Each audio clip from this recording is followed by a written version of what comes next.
The squad car's lights sliced through the dusk like a guillotine, and Officer Hoa thought he'd cornered another punk kid who'd crumble under his glare. He didn't know he was about to ignite a firestorm that would burn his badge to ash. In the quiet suburb of Willow Creek, where manicured lawns and picket fences hid simmering resentments, Hoa was the self-appointed king of order. A tactical vest emblazoned with his name, HOA, clung to his broad frame, a symbol of his unchecked authority. He patrolled the neighborhood not as a protector, but as a predator, his flashlight a scepter of intimidation. For years, residents whispered about his petty crusades, finding crooked mailboxes, harassing teens for loitering, issuing warnings for unmowed grass 2 days past due. But no one dared challenge him until he targeted the wrong kid.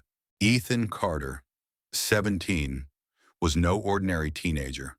Lean, disciplined, with eyes that burned with quiet ambition. He'd been training for West Point since he was 14. Every morning, he ran 5 miles before dawn, his breath steaming in the cold, his mind fixed on a future leading soldiers. His mother, Lena, was his fiercest ally, a single mom who'd clawed her way out of poverty to give Ethan a shot at greatness. She'd taught him to stand tall, to never bow to bullies, even ones with badges. That lesson would be tested on a chilly October evening, when Hoa's patrol car screeched to a stop in front of their modest home. Ethan had been jogging back from the park, his West Point training jacket patched at the elbows, when Hoa's flashlight beam pinned him like a spotlight. "You there," Hoa barked, stepping out of the car, his vest gleaming under streetlights. "What's a kid like you doing out here, looking like trouble?" Ethan froze, his pulse quickening, but his voice stayed steady. "Just running, sir. Heading home." Hoa smirked, closing the distance, his hand resting on his holster. "Running, huh? Looks like sneaking to me. Empty your pockets." Lena, alerted by the commotion, stormed out of the house, her face a mask of fury. "What the hell is this? Who? He's my son, and he's done nothing wrong." Hoa turned, his smirk widening. "Stay out of this. Lena, your boy's got an attitude, and I'm teaching him respect." The air crackled with tension. Neighbors peeking from behind curtains, phones already recording. Ethan stood his ground, his jaw tight, refusing to flinch as Hoa loomed closer, his voice dripping with menace. "You think you're tough? Kid, I'll make sure you learn your place." What Hoa didn't know, what he couldn't have known, was that Ethan wasn't just any kid. He was a West Point hopeful, trained to face pressure, to stand firm under fire. And Lena, she was a mother who'd survived worse than a petty cop's ego. The confrontation exploded into a shouting match. Hoa's threats met with Lena's defiance and Ethan's unyielding calm. "You don't scare me," Ethan said, his voice low but steady. "I'm training to serve my country. What are you serving?" The video, uploaded by a neighbor, went viral within hours.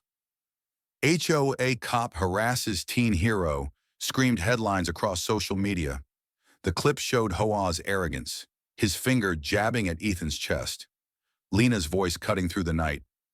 "You picked the wrong family to mess with." By morning, Willow Creek was a battleground of opinions. Some defended Hoa, calling him a guardian of order. Others saw him as a bully hiding behind a badge. The local news picked it up, then national outlets. And soon, Shasha Justice for Ethan was trending nationwide. The public's rage was a tidal wave. Protests erupted outside the police station, signs reading "No more Hoa" and "Protect our kids." Online forums dissected Hoa's history, every fine, every threat, every neighbor he'd intimidated.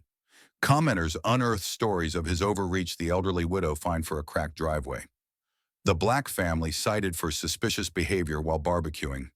The internet became a courtroom, and Hoa was guilty in the eyes of millions. But the real reckoning came at a town hall meeting, packed to the rafters with furious residents. Hoa, stripped of his usual swagger, stood at the podium, his vest replaced by a cheap suit. He tried to justify himself, claiming he was maintaining standards, but the crowd wasn't having it. Lena took the microphone, her voice trembling with emotion, but unyielding. You tried to break my son. Who? But he's stronger than you'll ever be. He's going to West Point. And you're done. The room erupted in applause, and Ethan, sitting in the front row, met HOA's eyes not with anger, but with pity. The fallout was swift. HOA was suspended, his badge under review. The HOA board, pressured by the community, issued a public apology and promised reforms, but the damage went deeper. The incident forced Willow Creek to confront its own complacency, its willingness to let petty tyrants rule unchallenged. Ethan's story sparked a movement, with teens across the country sharing their own encounters with overzealous authority figures. Stand Like Ethan became a rallying cry for youth refusing to be silenced. For Ethan, the ordeal was a crucible. He didn't gloat or seek revenge. Instead, he doubled down on his training, running harder, studying longer. His West Point dream now a beacon for others. Lena Bertu found a new purpose, organizing community forums to empower neighbors to speak out. Hua, meanwhile, faded into obscurity, his name a cautionary tale whispered in the precinct.